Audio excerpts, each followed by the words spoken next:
Mr. President, you won the White House in part because of high inflation. If your tariffs make prices go up... Excuse me, we haven't asked you to speak yet, please. Right? I mean, not necessarily, but I'll tell you what will go up is jobs. The jobs will go up tremendously. We're going to have great jobs for everybody. This is something that should have been done many years ago. China did it. I mean, China did it at a level that probably nobody's ever seen before. If you manufactured a car, you couldn't send it into China. The tariff was so high. So everybody went and they built in China. It was no big secret. So we're going to see, but it's going to mean tremendous amounts of jobs. And ultimately, prices will stay the same, go down. But we're going to have a very dynamic country. One of the things that we noticed, sir, when you asked us to look into the numbers was that last year, U.S. companies paid foreign governments $370 billion in tax. And then we in the U.S. Asked them to pay us tax for what they did, and the U.S. gathered $57 billion. And so we paid them $370 billion, and they paid us $57 billion.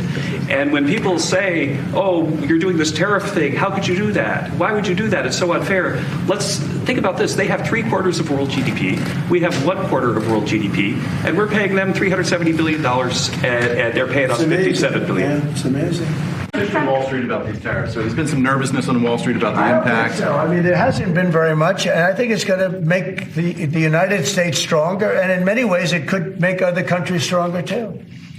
You know, other countries want to have a strong United States. They want to have a strong America, and I think it's going to make us very, very strong, much stronger. Have we talked to any CEOs since the tariffs were announced on steel and aluminum? What's the feedback from those guys? They are in love with it. As you know, in Pennsylvania, U.S. Steel is through the roof. They're all through the roof. That's why I didn't want U.S. Steel to make a deal with Japan or anybody else. I think it's going to do great.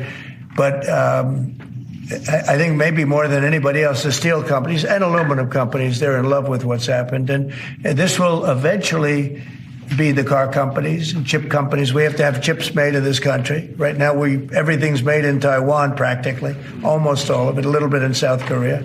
But everything, almost all of it is made in Taiwan. And we want it to be made. We want those companies to come to our country in all due respect. You know, they took the business away. Taiwan took our chip business away. We had Intel, we had these great companies that did so well, and it was taken from us. And we want that business back. We want it back in the United States. And if they don't bring it back, we're not going to be very happy. And you mentioned pharmaceuticals as well in China. That's national security to bring that back. Yeah, China and other places. We want to get the pharmaceutical and drug business back into the United States, where it should be.